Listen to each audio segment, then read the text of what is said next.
My dear students, in previous video about atomic structure, we discussed the structure of atom. उसमें हमने देखा electron क्या होता है, प्रोटॉन क्या होता है, न्यूट्रॉन क्या होता है, इलेक्ट्रॉन प्रोटॉन न्यूट्रॉन की खोज कैसे हुई। उसके बाद हमने एटम का मॉडल जो थॉम्सन मॉडल देखा। उसके बाद हमने रदरफोर्ड मॉडल का भी डिस्कशन किया, रदरफोर्ड का अल्फा स्कैटरिंग एक्सपेरिमेंट देखा। आज हम इस लेसन का जो बहुत ही इंटरेस्टिंग पॉइंट है जिसको हम लोग डिस्कस करने वाले हैं इस वीडियो में, अगर आपको अच्छा लगे तो हमारी एनर्जी हमारी पोटेंशियल को आप इंक्रीज करें, बढ़ाएं, ताकि हम नए से नई चीजें आपको जो है प्रोवाइड कर सकें और आप जो है हमारे साथ बने रहें, हमको लाइक करें, सब्सक्राइब करें। तो आज का जो हम लोग का इंटरेस्टिंग पॉइंट होने वाला है ये कहलाएगा स्पेक्ट्रम। हालांकि बहुत ही क्रिटिकल ये हमको लगता है कि है एक्चुअली, बट आप इसको सिंपल समझें कि स्पेक्ट्रम आर नथिंग। स्पेक्ट्रम कुछ नहीं है, सिर्फ व्हाइट लाइट का या सिर्फ किसी भी लाइट का ये स्प्लिटिंग है। तो the splitting of light through prism in various wavelength is known as spectrum. अब जो वेरियस वेवलेंथ में जो स्प्लिटिंग होगी उसका जो सीक्वेंस बनेगा उस सीक्वेंस को हम स्पेक्ट्रम कहेंगे। अब स्पेक्ट्रम मेजर करने वाली जो मशीन होगी वो स्पेक्ट्रोस्कोपी होगी और जो हमको डिजाइन मिलेगा वही स्पेक्ट्रम कहलाएगा। एक तरीके से ये हमारा किसी भी एटम का या किसी भी मॉलिक्यूल का ये फिंगरप्रिंट होता है जिससे हमको उसके तमाम इंटरनल स्ट्रक्चर की जानकारी मिलती है। बिल्कुल वैसे जैसे एक्सरे की सहायता से हम अपने शरीर में बोन के अंदर कोई फ्रैक्चर है या डैमेज है वो हम आइडेंटिफाई करते हैं। अब स्पेक्ट्रम हम कैसे निकालते हैं, क्वेश्चन मार्क ये कि स्पेक्ट्रम निकालते कैसे हैं। तो इस आधार पर स्पेक्ट्रम को दो भागों में बांटा जाता है। एक को कहते हैं इमिशन स्पेक्ट्रम और एक को कहते हैं एब्जॉर्प्शन स्पेक्ट्रम। इमिशन कब बोलोगे, निश्चित है कि इमिशन तब हम बोलेंगे जैसे कोई ऑब्जेक्ट हो, सेल्फ इल्यूमिनेटेड हो, वो खुद लाइट छोड़ रहा हो, जैसे सन की लाइट हो गई या ट्यूब की लाइट हो गई। ये सेल्फ इल्यूमिनेटेड लाइट को जो निकल रहा है अगर उसको हम प्रिज्म से पास करेंगे तो निश्चित है कि प्रिज्म को पास करने के बाद उसकी स्प्लिटिंग होगी, उसकी ब्रेकिंग होगी और ब्रेकिंग के बाद जो सीक्वेंस बनेगा उसको हम कहेंगे इमिशन स्पेक्ट्रम। अब ये जो सीक्वेंस बनेगा उसमें वेवलेंथ की सीक्वेंस कैसी है, इसके आधार पर हम स्पेक्ट्रम को तीन भागों में बांटेंगे। एक को कहते हैं कॉन्टिन्यूअस स्पेक्ट्रम, जैसे रेनबो मिलता है, रेनबो क्या है, कॉन्टिन्यूअस स्पेक्ट्रम। एक को कहते हैं हम लाइन स्पेक्ट्रम, जैसे किसी भी एटम का या हाइड्रोजन स्पेक्ट्रम जो लेंगे तो निश्चित है कि हमको एक लाइन मिलेगी जहां पे उनके दो वेवलेंथ के बीच में गैप होगा। तो जब हमको दो वेवलेंथ के बीच में गैप दिखे दैट इज लाइन स्पेक्ट्रम, और अगर गैप न दिखे दैट इज कॉन्टिन्यूअस स्पेक्ट्रम। जैसे रेनबो होता है, रेनबो में कोई गैप होती है क्या, नहीं। और एक होता है बैंड स्पेक्ट्रम। बैंड स्पेक्ट्रम कब कहोगे, जब लाइन के अंदर फाइन लाइन आने लगे तो कहलाता है बैंड स्पेक्ट्रम। ये तो रहा हमारा इमिशन स्पेक्ट्रम। एब्जॉर्प्शन स्पेक्ट्रम कब कहोगे, तो एब्जॉर्प्शन स्पेक्ट्रम कहेंगे कि अगर कोई ऑब्जेक्ट है उसके ऊपर हम लाइट या बीम ऑफ लाइट डाल रहे हैं या उसके ऊपर इलेक्ट्रिक डिस्चार्ज प्रोड्यूस कर रहे हैं तो निश्चित है कि उसके अंदर एक्साइटेशन आएगा और वो some amount of light energy को एब्जॉर्ब करेगा। एब्जॉर्ब करने के बाद जो लाइट वहां से रेडिएट होगा, जो वहां से निकलेगा, उसको अगर हम प्रिज्म से पास करेंगे और जो स्पेक्ट्रम बनेगा वो स्पेक्ट्रम हमारा कहलाएगा एब्जॉर्प्शन स्पेक्ट्रम। निश्चित है कि निकलने वाला जो रेडिएशन होगा या जो निकलने वाली लाइट होगी उसकी जो वेवलेंथ होगी चेंज आएगी, उसका लेस होगा। जो इंसिडेंट लाइट आया या जो फॉल लाइट गिरा उसी से उसका वेवलेंथ क्या आएगा, कम आएगा, लो आएगा। अब हम बात करते हैं हाइड्रोजन स्पेक्ट्रम की, जिसके ऊपर हम विशेष फोकस देंगे। तो हाइड्रोजन स्पेक्ट्रम में हम किए क्या कि हाइड्रोजन गैस है, इस हाइड्रोजन गैस के ऊपर जब हम इलेक्ट्रिकल डिस्चार्ज किया हमने और लो प्रेशर पे, बिल्कुल लो प्रेशर पे, तो हमने देखा कि एक ब्लूइश लाइट निकल रही है या ब्लूइश लाइट ट्रांसमिटेड हो रही है।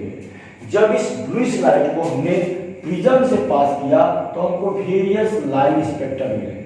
अब ये जो वेरियस लाइन स्पेक्ट्रम था इसमें कुछ ऐसा था जो अल्ट्रावायलेट रीजन में था, कुछ विजुअल रीजन में था या कुछ इंफ्रारेड में था। अलग अलग साइंटिस्टों ने उनको डिस्कवर किया, जिसके आधार पर उनके नाम को दिए गए। आइए चर्चा करते हैं उनके वेरियस नामों की। तो हम देखेंगे कि जो नाम मिले या जो सीरीज हमको मिली, जब हाइड्रोजन का हमने स्पेक्ट्रम लिया तो उसमें पहला हमको मिला लाइमन सीरीज। लाइमन सीरीज जो यूवी रीजन का था। उसके बाद जो हमको लाइन मिली उसको हमने बाल्मर सीरीज कहा। बाल्मर सीरीज जो है कहाँ का था? तो बाल्मर सीरीज ये विजिबल रीजन का था। और ये जो नाम है, नेम ऑफ साइंटिस्ट है जिसने उसको डिस्कवर किया है। उसके बाद तीसरा हमने पास्चर सीरीज, तीसरे को हमने कहा क्या? Paschen series. उसके बाद हमने कहा ब्रैकेट सीरीज। उसके बाद हमने कहा फंड सीरीज। और उसके बाद हमने कहा हम्फ्री सीरीज। अब ये जो भी थे ये सभी इंफ्रारेड में थे। अब एक वैज्ञानिक रीडवर जिन्होंने मैथमेटिकल एक्सप्रेशन दिया, उन्होंने कहा कि जो भी लाइन स्पेक्ट्रम है इनकी फ्रीक्वेंसी न्यू ये बराबर होगी 1/λ, और यही बराबर होगा r into Z, that is are Z, जहां आर क्या है? रीडवर कांस्टेंट है, जेड क्या है? एटॉमिक नंबर है। ये 1/x1 square minus 1/x2 square, जहां x1 और x2 कांस्टेंट है। अब x1 की वैल्यू अगर 1 है या x1 की वैल्यू 2 है, 3 भी हो सकती है, 4, 5, 6, अगर 1 है तो ये क्या कहलाएगा? Lyman series. अगर 2 है तो ये कहलाएगा बाल्मर। अगर आपका 3 है तो ये कहलाएगा पास्चर। अगर ये 4 है तो ये कहलाएगा ब्रैकेट। अगर ये 5 है तो ये कहलाएगा फंड, या ये कहलाएगा हम्फ्री। तो इस आधार पे अब हम इसी इक्वेशन को अगर थोड़ा सा चेंज करें तो हम देखेंगे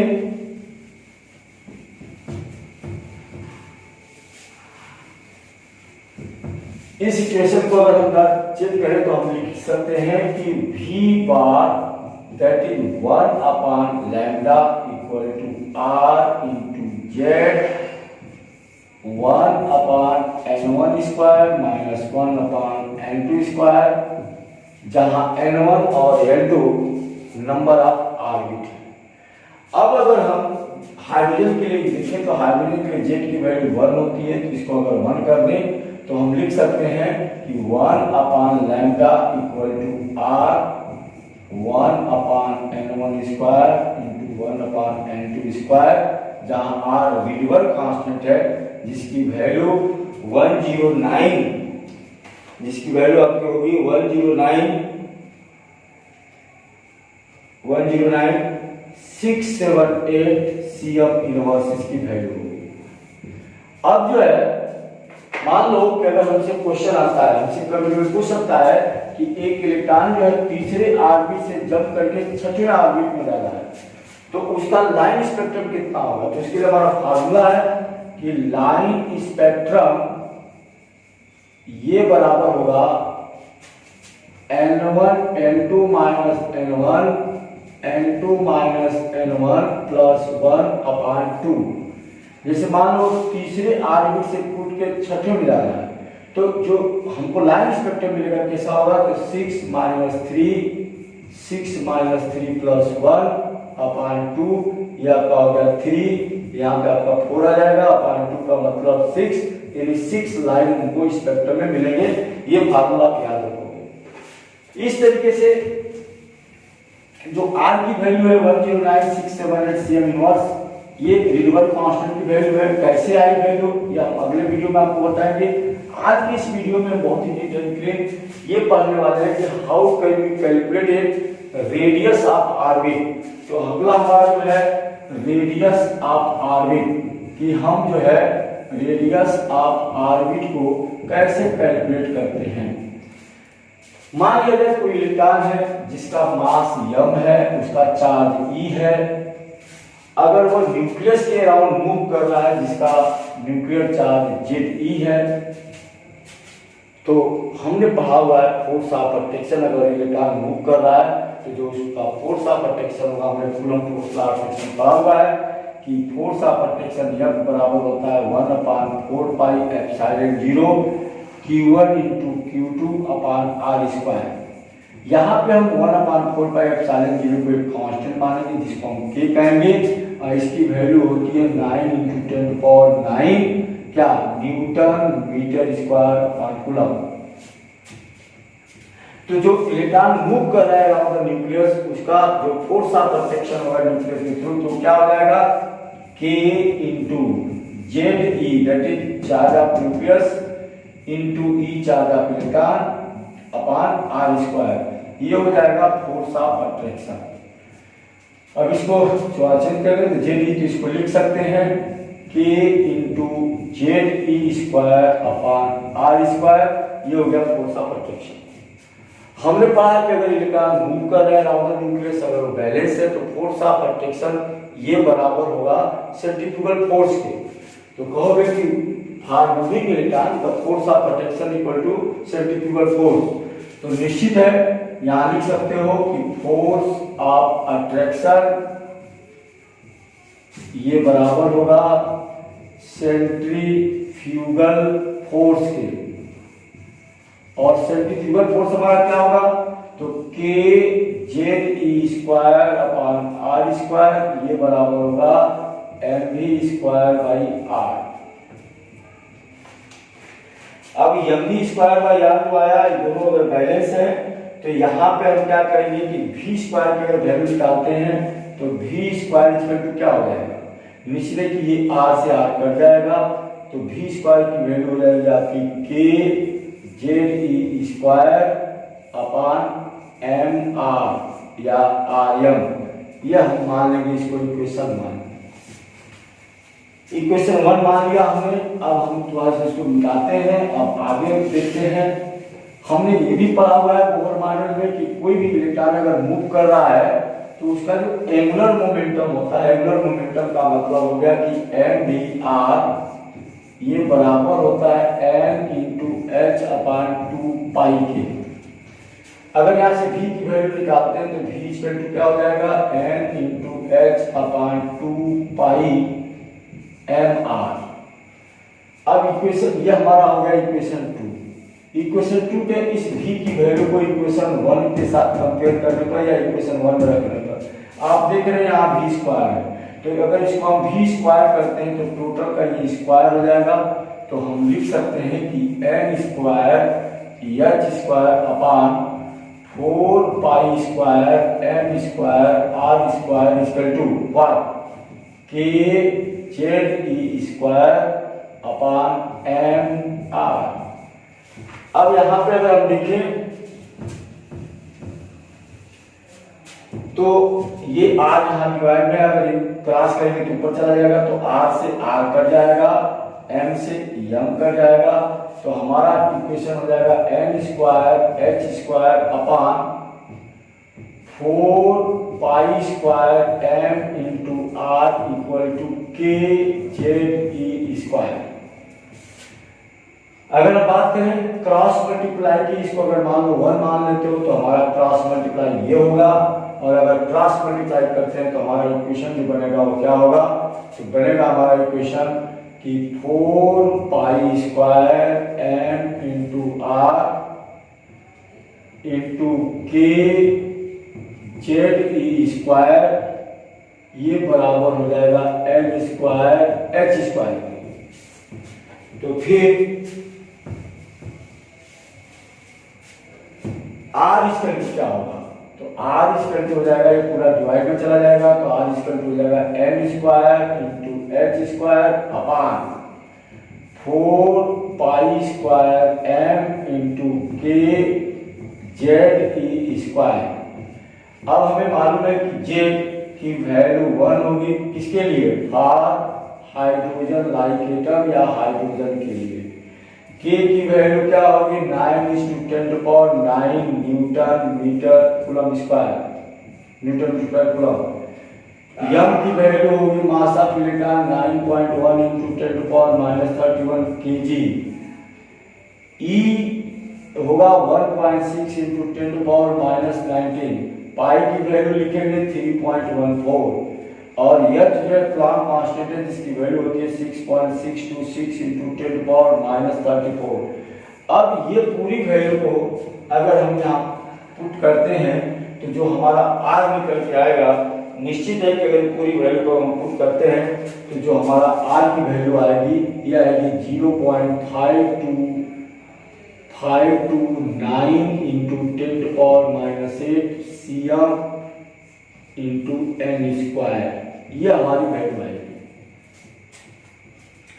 अब हमको देखना है ये हमारी वैल्यू सेंटीमीटर में आएगी। अब हमसे अगर कोई पूछे कि ये किसके लिए है तो हाइड्रोजन आइसोटोप के लिए, लेकिन अगर मान लो अदर एटम की बात करते हो तो अदर एटम के लिए क्या होगी, तो अदर एटम के लिए ये हो जाएगी R equal to 0.529 into 10⁻⁸ into N square upon Z हो जाएगा, जो कि जेड आपका एटॉमिक नंबर है। अब अगर हमको पूछता है अगर हाइड्रोजन एटम के लिए कहता है तो जेड की वैल्यू 1 हो जाएगी। अगर मान लो बोलेगा कि तीसरे घन की जो है रेडियस कितना होगी तो 3 3 9 मल्टीप्लाई करोगे और जो आएगा उसका रेडियस होगा। तो इस तरीके से by using this formula we can easily calculate the radius of various orbit in atom. Clear. Last point पर हम चलते हैं कि कोई भी इलेक्ट्रॉन किसी भी घन में अगर मूव कर रहा है तो उसकी एनर्जी कैसे कैलकुलेट करेंगे, यानी एनर्जी ऑफ इलेक्ट्रॉन हम कैसे कैलकुलेट करेंगे। तो अभी हमने कहा कि अगर हमको एनर्जी ऑफ इलेक्ट्रॉन निकालना है तो किसी भी इलेक्ट्रॉन की जो टोटल एनर्जी होती है वो बराबर होती है kinetic energy plus potential energy के। अब अगर हम देखें तो इलेक्ट्रॉन जो मूव कर रहा है उसकी काइनेटिक एनर्जी कितनी होगी, 1/2 mv²। अगर मास ऑफ इलेक्ट्रॉन m होगी, इसकी वेलोसिटी है, और ये जो पोटेंशियल एनर्जी होगी चूंकि अट्रैक्शन हो रहा है तो ये माइनस ये बराबर हो जाएगा kZe²/r के, दैट इज पोटेंशियल एनर्जी। अब यहां पे हम क्या करेंगे, निश्चित है कि अगर हम बात करें mv² की तो हमने अभी देखा था कि mv²/r, अभी जो हम लोग पढ़े थे कि mv²/r ये बराबर क्या था, mv²r ये बराबर था, आपने देखा था जो हम लोग अभी रिलेशन निकाले थे रेडियस में कि kZe²/r² था हमारा mv²/r था। ये r से r कट गया था तो mv² की वैल्यू क्या आई थी, kZe²/r आई था। अगर mv² की वैल्यू इस इक्वेशन में रखा जाए दैट इज इक्वेशन 1 तो हम क्या कर सकते हैं, तो हम लिख सकते हैं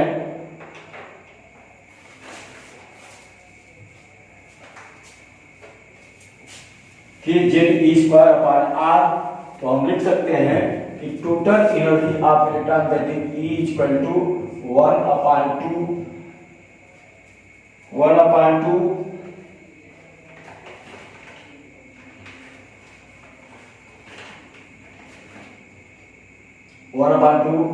kZe²/r माइनस kZe²/r। अब अगर हम देखें तो ये जो वैल्यू हमारी हो गई यहाँ पे 2r और r, तो यहाँ पे हम देखेंगे कि mv² की जो वैल्यू है 1/2 kZe² की वैल्यू है। तो यहाँ पे अगर हम बात करेंगे कि ये वैल्यू हमारी जो है इसको वहां पर रखा जाए तो हम देखेंगे कि ये जो हमारा एलसीएम मान लो अगर kZe²/r, तो अगर ये r है और r है, अगर इसका एलसीएम लें यहाँ 2r है तो जनरली इसका एलसीएम हो जाएगा 2r और ये हो जाएगा kZe²।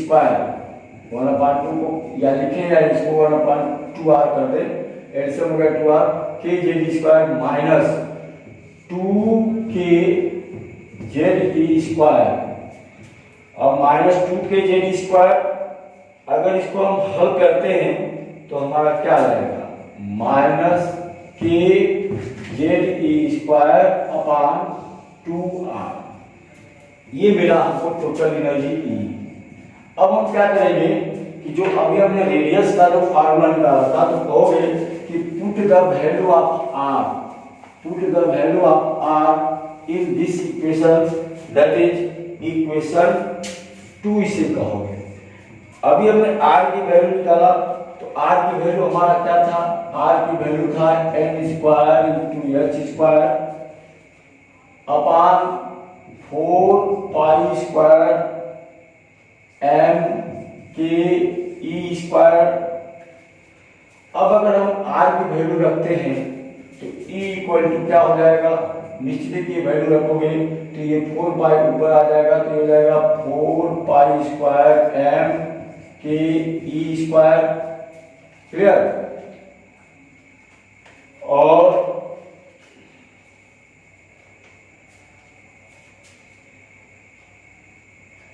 इंटू के जेड ई स्क्वायर, ये यहाँ भी जेड है।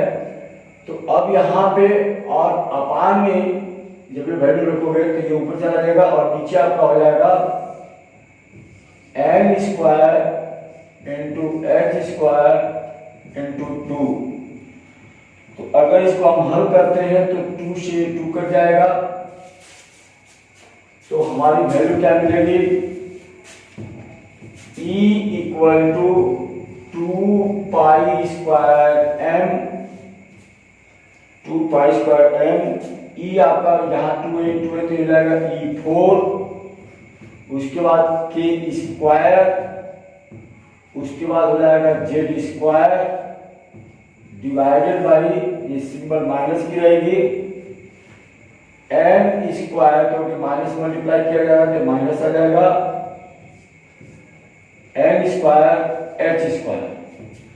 अब यहां भी अगर हम वैल्यू को पुट करते हैं, पाई की वैल्यू रखेंगे 3.14, m की वैल्यू रखेंगे 9.1 into 10 to power minus 31, e की वैल्यू रखेंगे 1.6 into 10 to power minus 19, k की वैल्यू रखेंगे 9 into 10 to power 9 newton metre square per coulomb.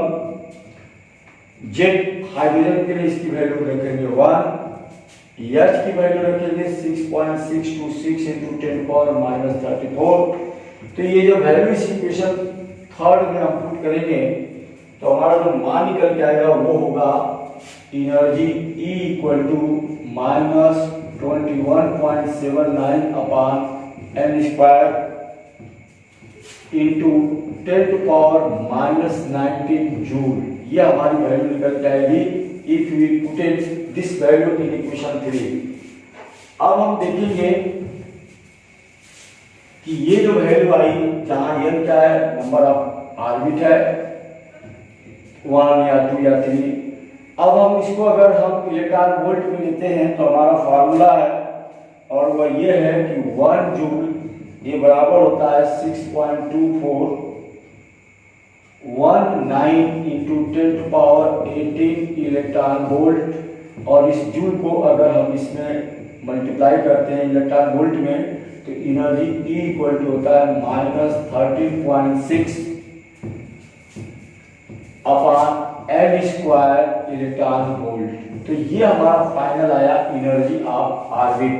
अगर हमसे पूछेगा कि पहले ऑर्बिट की एनर्जी कितनी है तो 1 का स्क्वायर यानी माइनस 13.6 इलेक्ट्रॉन वोल्ट है, दूसरे का तो 2 टू जा 4 तो 4 डिवाइड करेंगे। अब आप बोलोगे कि वैल्यू तो कम हो रही है, लेकिन हमें मालूम है कि माइनस की वैल्यू जितनी कम रहेगी वो वैल्यू उतनी ही ज्यादा होगी। और इस तरीके से हमने दो फार्मूला डिराइव किया, एक how can you calculate energy of any orbit, तो उसके लिए ये याद रखोगे, और दूसरा what is the radius of orbit, तो उसके लिए हमने डिराइव किया कि radius r equal to 0.529 into 10 to power minus 8 into n square. और अगर एटॉमिक नंबर मान लो अगर कोई दूसरा एटम है तो z। ये दो फार्मूला आप याद रखोगे। इस फार्मूले की सहायता से we can easily calculate the radius of orbit and we can easily calculate the energy of various orbit in atom. अब हम लोग नेक्स्ट वीडियो में मिलेंगे। नेक्स्ट वीडियो में इसके आगे की बातें डिस्कस करेंगे, जिसमें हम पढ़ेंगे Bohr model, Heisenberg uncertainty principle पढ़ेंगे।